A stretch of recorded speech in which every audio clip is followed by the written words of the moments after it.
جو آپ سب دیکھ رہے ہیں میں آپ کو یاد کرانا چاہتا ہوں کہ جب ہماری گورنمنٹ چل رہی تھی تو سب سے زیادہ تنقید جب آتی تھی ہندوستان سے میرے اوپر تو وہ یہ کیا کہتے تھے کہ عمران خان فوجیوں کا پاکستانی فوج لے کے آئی ہوا ہے، ان کا پتلا ہے.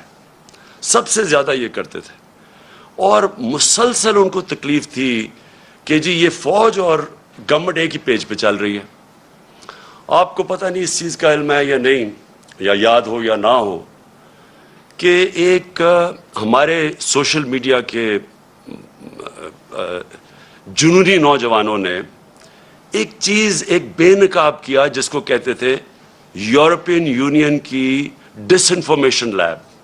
یہ کیا تھی؟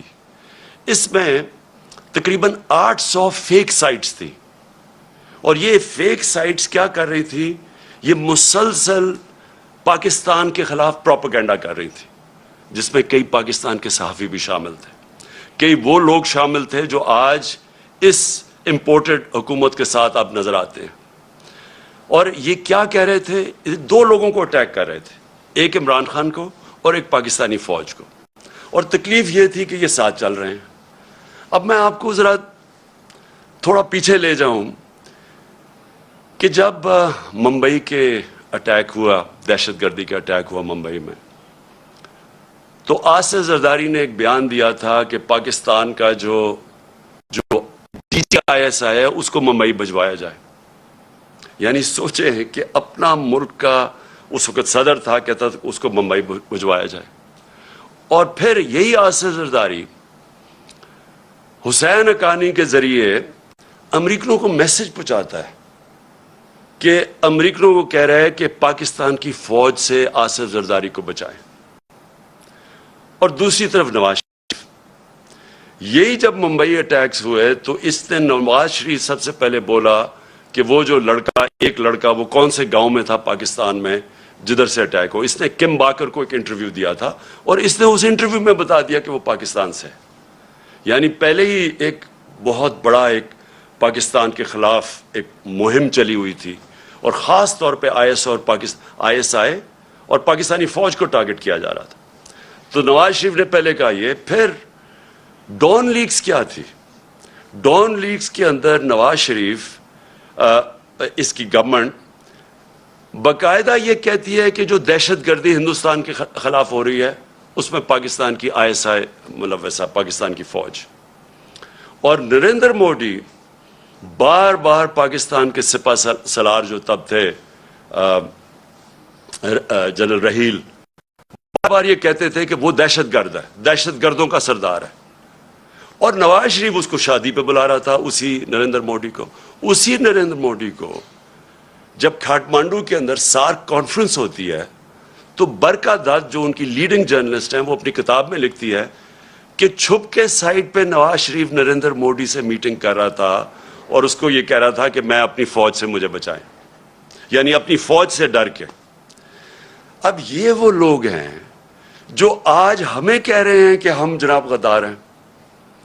ان لوگوں کے پیسے باہر پڑے ہیں، ان کی اربوں ڈالر باہر پڑے ہوئے ہیں، ان کی کرپشن جو یہاں سے پیسہ چوری کر کے لے کے گئے اس کے اوپر داستانیں لکھی ہوئی ہیں، بیرون ملک کتابوں میں مینشن ہے، BBC کی ڈاکیومنٹری میں ان کی چوری کا مینشن ہے کہ یہاں سے چوری کر کے پیسہ لے کے گئے. یہاں ان کے اوپر پتہ نہیں کتنے کرپشن کیسز ہیں. تو آج یہ بتایا جا رہا ہے کہ ہم اپنی فوج کے خلاف ہیں اور یہ اب محب وطن وہ پاکستانی بن گئے ہیں جو کہ آ کے ہمیں غدار کہہ رہے ہیں. دیکھیں یہ سازش اتنی خطرناک ہے کہ اگر ایک ملک کی سب سے بڑی جماعت کو اگر آپ اس کی فوج کے سامنے کھڑا کر دیں اور ان کے اندر اختلافات پیدا کر دیں، اس سے زیادہ ملک کو نقصان کوئی چیز نہیں پہنچا سکتی. میں 18 سال کا بھی نہیں تھا جب میں ایسٹ پاکستان میچ کھیلنے گیا، مجھے یاد ہے 1970 مارچ میں، اور میں میرا فرسٹ کزن تھے بریگیڈیئر شفیق، ان کے ساتھ ٹھہرا ہوا تھا. تب مجھے پتا چلا کہ وہ کتنی نفرت اپنی فوج کے اندر اور وہ بنگلہ دیش کی جو سب سے بڑی جماعت ہے اس کے اندر پھیل چکی تھی. اور اس کے بعد ہم سب جانتے ہیں کہ ہمارا ملک ٹوٹا. ہمیں پتہ ہے کہ ہمارا ملک جب آپ ایک سب سے بڑی جماعت اور فوج کے بیچ میں جو ہوا, یہ پاکستان کی تاریخ کا سب سے افسوسناک واقعہ کہ ہمارا ملک ٹوٹ گیا. آج وہی کوشش کی جا رہی ہے. ایک پارٹی ہے پاکستان کے اندر جو پوری فیڈرل لیول کے اوپر پارٹی ہے, سارے صوبوں کے اندر پارٹی ہے, سب سے بڑا ووٹ بینک اس پارٹی کا ہے. وہ پارٹی اوپر سے لے کے گلگت سے لے کے قبائلی علاقے سے لے کے کوئٹہ سے لے کے کراچی, سندھ, پنجاب, سارے ملک میں آج وہ سب سے بڑی پاکستان کی پارٹی ہے. اور یہ سازش کی جا رہی ہے, اور سازش وہ لوگ کر رہے ہیں جو اس بیرونی سازش کا حصہ ہیں, کولیبریٹرز ہیں وہ. اور وہ سازش کیوں کر رہے ہیں اب میں بتاؤں. ہوا کیا, پہلے ہماری گورنمنٹ گرائی گئی, انہوں نے سمجھا کہ ختم ہو جائے گا, یہاں جب گورنمنٹ جاتی ہے لوگ مٹھائیاں بانٹتے ہیں, وہ پبلک سڑکوں کے اوپر آ گئی. پھر ہم نے ایک پرامن احتجاج کرنا تھا 25 مئی کو, انہوں نے وہ یعنی عوام کے خلاف جو ظلم کیا ہے, یعنی کبھی اس ملک کی تاریخ میں ایسی حرکتیں نہیں ہوئی. 2-2-3 بجے لوگوں کے گھروں میں جا کے, وہاں عورتوں نہ چادر نہ چار دیواری کی فکر, وہاں انہوں نے دہشت پھیلائی. کبھی ایسی دہشت نہیں پاکستان میں پھیلائی گئی جس طرح کی شیلنگ کی فیملیز لوگوں پہ. یعنی جو انہوں نے کر سکتے تھے وہ ظلم کیا, اور اس کے پیچھے ایک ہی سوچ تھی کہ اس کو کرش کر دو پارٹی کو. ان کے ممی ڈیڈی ٹائپ لوگ ہیں, یہ جب ہم پورا زور لگائیں گے, ان کو ڈرائیں گے, یہ سارے گھروں میں بیٹھ جائیں گے. اس کے بعد آ گیا بائی الیکشن. الیکشن کمیشن کے ساتھ ملی ہوئی, اس نے ہر حربہ استعمال کیا ان کو جتانے کے لیے نون لیگ کو. ایڈمنسٹریشن ساری ان کے ساتھ ملی ہوئی, پوری انہوں نے کوشش کی وہ الیکشن, اور یہ ان کو پورا اعتماد تھا کہ وہ الیکشن جیت جائیں گے. اس طرح کی پبلک نکلی کہ پاکستان کی تاریخ میں کبھی بائی الیکشن کیا, جنرل الیکشن میں اس طرح پبلک نہیں نکلی, اور سارے جو منصوبے تھے ان کے فیل ہو گئے. اور یہ ساری جماعتوں نے مل کے الیکشن لڑا اور وائپ آؤٹ ہو گئی پنجاب سے. اس کے بعد اور خوف مزید آ گیا ان کو. اور اب یہ جو اب مرحلہ جس میں ہم اب آ رہے ہیں, یہ اب وہ مرحلہ ہے. اب یہ کیا کوشش کر رہے ہیں, پہلے تو یہ جو سارا پوری کیمپین کی ہوئی ہے کہ کسی طرح ہماری اور فوج کے بیچ میں ہماری لڑائی شروع ہو جائے. دوسری چیز کہ انہوں نے اب پورا پلان بنایا ہوا ہے کہ ہمیں پارٹی کو توڑنے کا. پلان کا سب سے پہلی چیز آپ کے سامنے آ گیا الیکشن کمیشن نے, جو یہ فورن فنڈنگ کیس ہے. اب فورن فنڈنگ کیس کے اندر کچھ بھی نہیں ہے. یہ صرف یہ کہنے کی کوشش کر رہے ہیں کہ بیرون ملک پاکستانی جب وہ پیسہ بھیجتے ہیں تو وہ فورن فنڈنگ ہے. وہ پارٹی جس کی پاکستان کی تاریخ میں پہلی دفعہ جس نے ایک باقاعدہ پولیٹیکل فنڈ ریزنگ کی ہے, جس کا کوئی اس ملک کے اندر کوئی نہ کبھی کسی نے پہلے کی, اور نہ یہ وہ پارٹیز جن کے سربراہوں کو لوگ کرپٹ سمجھتے ہیں, وہ کبھی فنڈ ریزنگ نہیں کر سکتی. تو وہ پارٹی جس نے پولیٹیکل فنڈ ریزنگ کی, جس پارٹی نے باقاعدہ 40,000 ڈونرز کے نام دیے ہوئے 2012 میں, 40,000 لوگ, وہ لوگ خود کال کر کے کہتے ہیں کہ ہاں ہم ڈونر ہیں. ان میں سے کئی لوگوں کو انہوں نے بتا دیا کہ جی کوئی فورن نیشنل وغیرہ, جو ان کو کئی پاکستانیوں کو بنا دیا کہ جی یہ تو غیر ملکی ہیں. وہ پارٹی جس نے فنڈ ریزنگ کی, جس کی ساری آڈٹ رپورٹس ہیں, جس کی ایک ایک چیز ہمارے سامنے ہم نے ان کو الیکشن کمیشن کو دی ہے, اس پارٹی کے اوپر سارا نزلہ گر رہا ہے. اور میں بار بار کہتا جا رہا ہوں کہ ہم 4-5 سال سے کہہ رہے ہیں, بلکہ عدالت بھی کہہ ان کو بیٹھی ہے کہ ان پارٹیز کی اکٹھی, اگر آپ نے آڈٹ کرنا ہے فنڈ ریزنگ تو اکٹھی کریں. میں صرف اس لیے کہہ رہا تھا, میں کیوں چاہتا ہوں کہ اکٹھی ہو, کیونکہ مجھے پتہ ہے ہم نے کیسا پیسہ اکٹھا کیا ہے. مجھے پتہ ہے کہ ہم نے کیونکہ لوگوں نے ہمیں پیسے دیے ہوئے تھے, ہم نے اپنی ساری آڈٹ رپورٹس, پوری ہماری بکس تیار ہے. مجھے اتنا بھی پتہ ہے کہ ان 2 پارٹیز کے پاس کچھ بھی نہیں ہے, نہ ان کے پاس کسی نے ان کو پیسے دیے آج تک, نہ کوئی پیسے دے گا ان کو, نہ ان کے پاس کوئی آڈٹ رپورٹس ہیں، نہ ان کے پاس کوئی بکس ہیں، نہ ان کے پاس کوئی ڈونر بیس ہے. یعنی کدھر سے پیسہ آیا ان کے پاس؟ یہی الیکشن کمیشن عدالت کے آرڈر کے باوجود انہوں نے صرف تحریک انصاف کو کٹہرے میں کھڑا کیا ہوا اور اتنی جھوٹی رپورٹ بنائی ہے، ایسی ایسی چیزیں اس رپورٹ میں لکھی ہیں جو جس دن میں چیلنج کرتا ہوں، جس دن اس کے اوپر صحیح معنی میں عدالت کے اندر یہ تفتیش ہوگی، میں یہ چیلنج کرتا ہوں کہ پاکستان میں یہ ثابت ہوگا کہ ایک پارٹی نے اس ملک کے اندر صحیح معنی میں پیسے اکٹھے کیے ہیں جو پولیٹیکل فنڈ ریزنگ ہوتی ہے. اور الیکشن کمیشن ان کے ساتھ مل کے کیا کوشش کر رہی ہے، وہ اس پارٹی کو جس نے سارے ایک ریکارڈز کر کے اور ساری پولیٹیکل فنڈ ریزنگ جو ہوتی ہے ساری دنیا میں وہ کی ہے، اس کو کوشش کر رہے ہیں بین کرنے کی. اس سازش کا حصہ، یہ وہی سازش کا حصہ ہے کہ کسی طرح، کیونکہ اب ان کو یہ آپ ہرا نہیں سکتے، الیکشن آئیں گے تو یہ جیت جائے گی، تو اس کو آپ ٹیکنیکلی ناک آؤٹ کرو. تو ایک وہ انہوں نے عارف نقوی کا نام لے لیا. 2012 میں صرف اپنی قوم کو بتانا چاہتا ہوں کہ پاکستان کا جو رائزنگ سٹار تھا، جو اس ملک میں سب سے تیزی سے انٹرنیشنل سین کے اوپر جو فائنانس کے تیزی سے اوپر جا رہا تھا، اس کا نام عارف نقوی تھا. اس نے کراچی الیکٹرک، ہم نے نہیں اس کو کراچی الیکٹرک کی پرائیویٹائزیشن کی، وہ ان دو پارٹیز کے دور میں وہ اس کو کراچی الیکٹرک کی اس کو دی گئی تھی پرائیویٹائزیشن میں.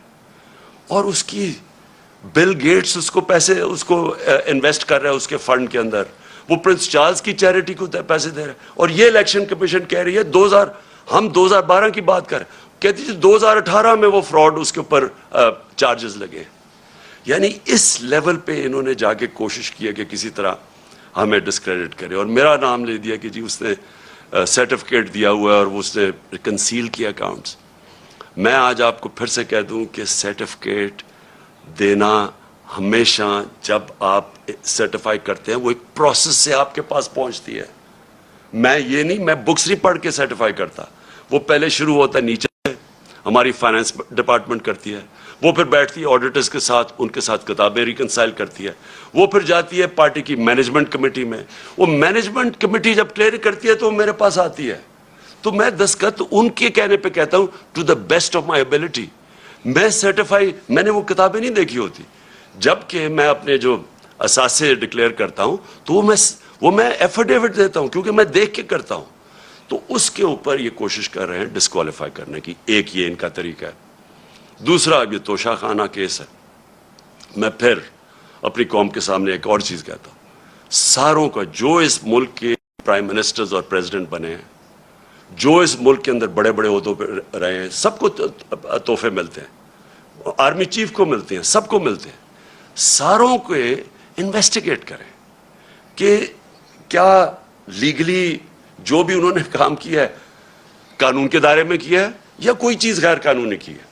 میں آج پھر آپ کو کہتا ہوں، جس دن یہ ہوگا، ساری چیزیں میں نے قانون کے بیچ میں کی ہیں، اور مجھے پتا ہے کہ کن کو انہوں نے قانون کے دائرے میں نہیں رہ کے کی. آصف زرداری نے 3 گاڑیاں لی ہیں وہاں سے توشہ خانہ سے، جو کہ آپ نہیں لے سکتے. مجھے بھی ایک گاڑی ملی تھی، آپ گاڑی توشہ خانہ سے نہیں نکال سکتے. آصف زرداری نے 3 مہنگی گاڑیاں اور نواز شریف نے 1 لی ہے، اور یہ بالکل غیر قانونی ہے. تو میں یہ چاہتا ہوں کہ اس کے اوپر بھی آئے. یہ 2 چیزیں ہیں کوشش کر رہے ہیں مجھے ڈسکوالیفائی کرنے کی، اور یہ تیسری بھی چیز کر رہے ہیں، اور جس کی اب آپ کے سامنے یہ آنے والا ہے، اب یہ فیز آنے والا ہے.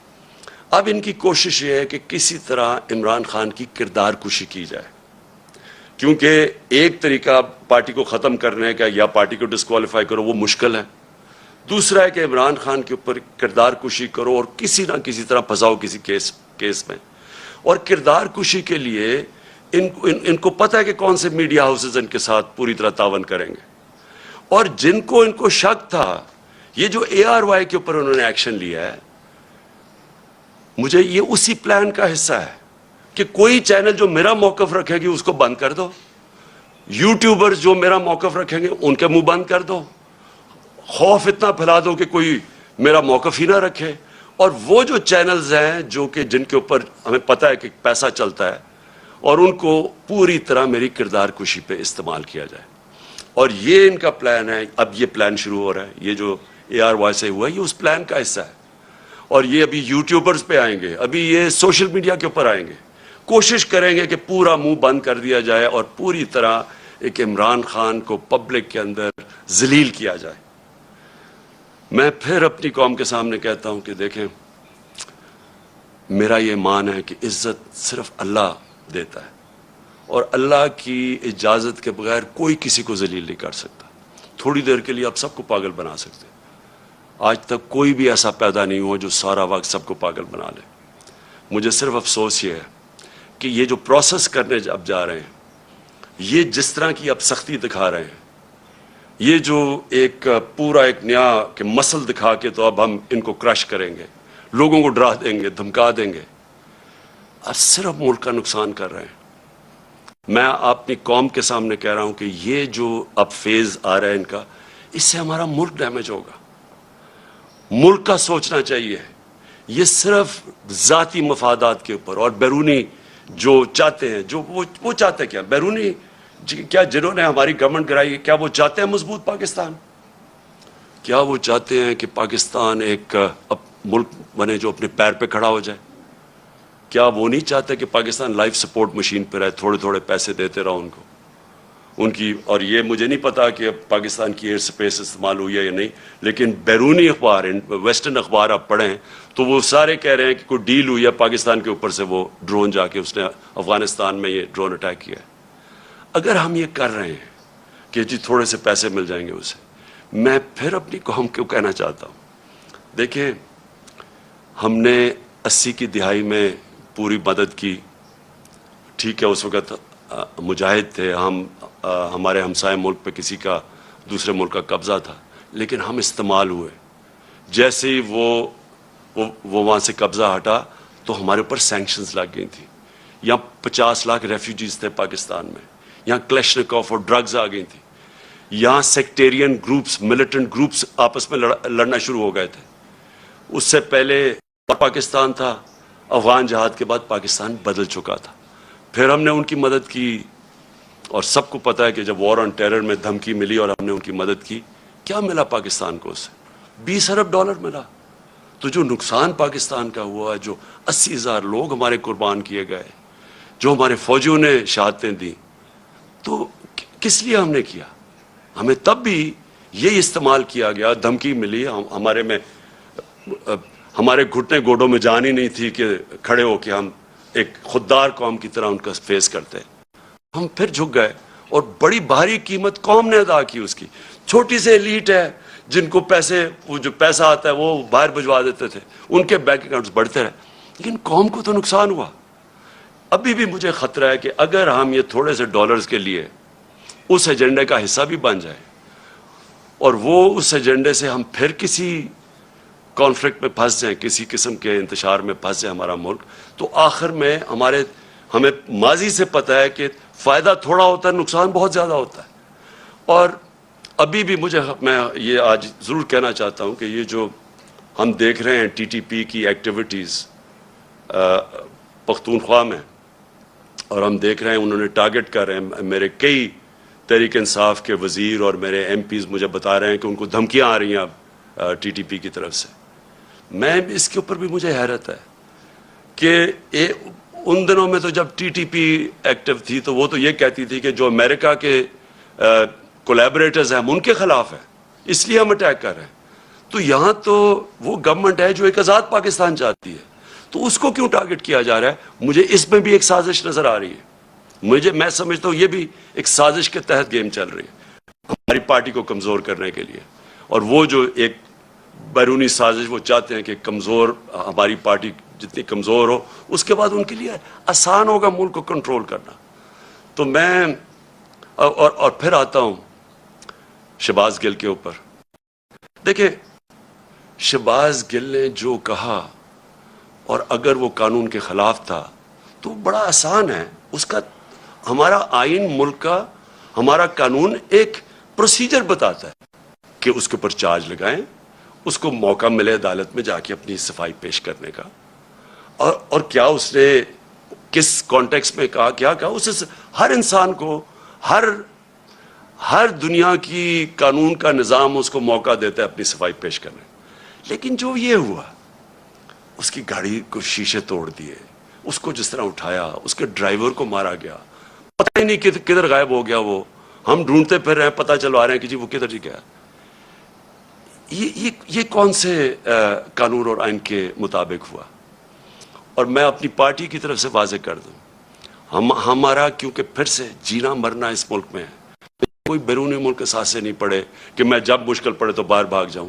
میں نے تو جینا مرنا یہاں ہے, میرا تو کچھ نہیں باہر. ہماری طرح کے لوگوں کو زیادہ اس ملک کی فکر ہے, اور جس کو اس ملک کی فکر ہے وہ چاہتا ہے کہ اس کی فوج ملک کا ایک مضبوط ادارہ بنے. وہ کبھی نہیں چاہے گا کہ کمزور ہو. وہ لوگ جنہوں نے اس ملک سے کیا کیا تھا پہلے, میں یہ چاہتا ہوں کہ آج اب ایک چھوٹا سا کلپ دیکھ لیں. میں صرف چاہتا ہوں, اس سے بہت بڑی سٹیٹمنٹس ہیں ہمارے پاس, لیکن میں میڈیا کے لیے صرف دکھانا چاہتا ہوں کہ صرف یہ کلپ دیکھیں کہ شہباز گل نے کیا کہا, اور یہ دیکھ لیں کہ یہ جو بڑے بڑے نام آج پھر رہے ہیں جو ہمیں کہہ رہے ہیں غدار ہے, انہوں نے کیا کہا اور ان کے اوپر کیا ایکشن لیا گیا. یعنی انہوں نے کیا کہا اور جو ایکشن لیا گیا ہے شہباز گل کے اوپر, یہ ذرا دیکھیں. قمر جاوید باجوہ صاحب, آپ نے ہماری اچھی بھلی چلتی حکومت کو رخصت کروایا, ججوں سے زور زبردستی سے فیصلے آپ نے لکھوا کہ ملک توڑنے والے فوجی جرنیل, ان کی لاشوں کو پاکستان کے جھنڈوں میں لپیٹ کر ان کو دفنایا گیا. رکھو کراچی کے بہن بھائیوں, ایک یا دو افراد ادارہ نہیں ہوا کرتے. ایک یا دو افراد اداروں کی بدنامی کا باعث بنا کرتے ہیں, اور جب وہ ادارے کی آڑ لیتے ہیں تو اس میں پھر ادارے کے اوپر ناقابل تلافی نقصان ہوتا ہے.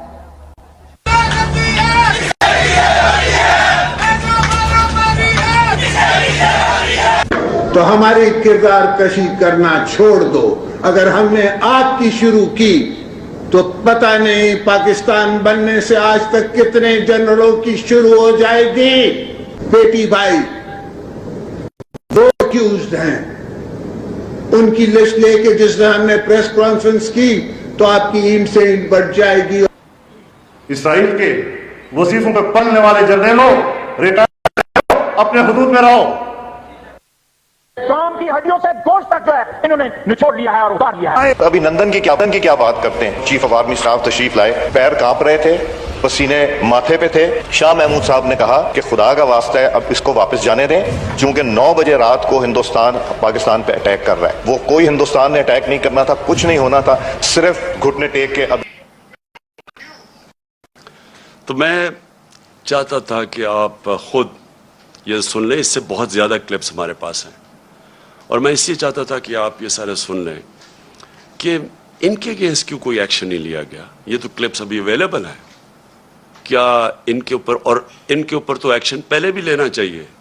جو یہ سارا ڈان لیکس تھا اور جو میمو گیٹ تھا, یہ لوگ آج ٹھیک ہیں, اور ہم وہ پارٹی جس نے آج تک صرف اپنا ملک کا سوچا ہے, جس نے اس ساری جو جدوجہد ہماری ہوئی ہے, آپ یقین کریں کہ اگر کوئی بھی, جس طرح ہم نے یہ مشکل وقت سے گزرے ہیں, جو ہمارے اوپر مشکلیں گزری ہیں, میں آج آپ کو کہتا ہوں کہ ہم نے ہر وقت صرف اور صرف پاکستان کا سوچا ہے.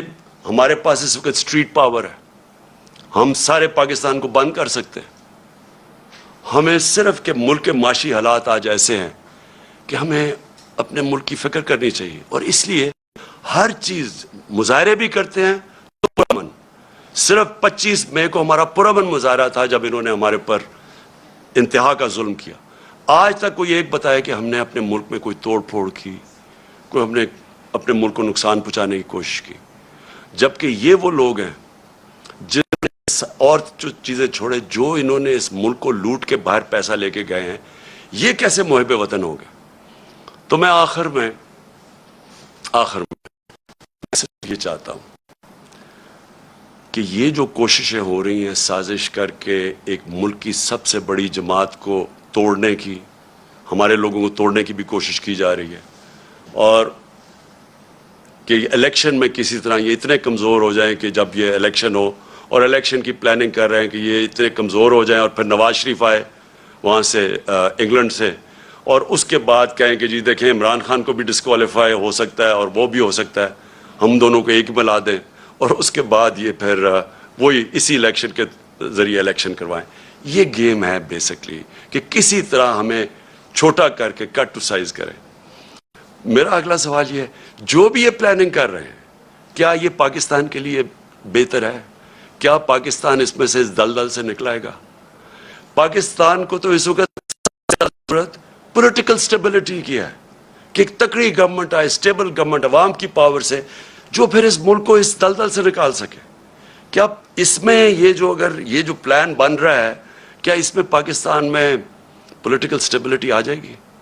اور جو بھی یہ پلان بنا رہا ہے کیا اس کو اپنی ذات کا سوچ رہا ہے یا ملک کا سوچ رہا ہے؟ یہ صرف تھوڑے سے لوگ اپنی ذاتی مفادات کے لیے اس ملک کو ادھر لے کے جا رہے ہیں اور مجھے افسوس سے کہنا پڑتا ہے کہ خدا نہ خواستہ یہ ادھر نہ چلا جائے کہ ہم سب کے لیے اس کو نکالنے کے لیے اپنی اور نیشنل سیکیورٹی کمپرومائز کر دیں. ابھی بھی مجھے خطرہ یہ ہے کہ ابھی بھی ہم کوئی ایسے فیصلے نہ کر لیں جس سے ہماری نیشنل سیکیورٹی کمپرومائز ہو. صرف ایک راستہ ہے آج اگر ہم نے اس سے نکلنا ہے، صرف ایک راستہ ہے اور وہ ہے صاف اور شفاف الیکشن. اگر ملک کو ہم نے اس مشکل سے نکالنا ہے، اس کے علاوہ صاف اور شفاف الیکشن کے علاوہ جو اور راستہ لیں گے ملک مزید اور نیچے جاتا رہے گا. جس طرح کی مہنگائی آج ہے، جس طرح کے لوگوں کے حالات ہیں، جس طرح کے بجلی کے بل ہیں، ہر چیز مہنگی اور ابھی مزید اور مہنگی ہوگی کیونکہ ڈیویلیویشن جو ہوئی ہے، یہ ساروں سے عوام کے اوپر بوجھ بڑھتا جائے گا اور پھر سے آخر میں صرف صاف اور شفاف الیکشن سے ہم اس سے نکل سکتے ہیں.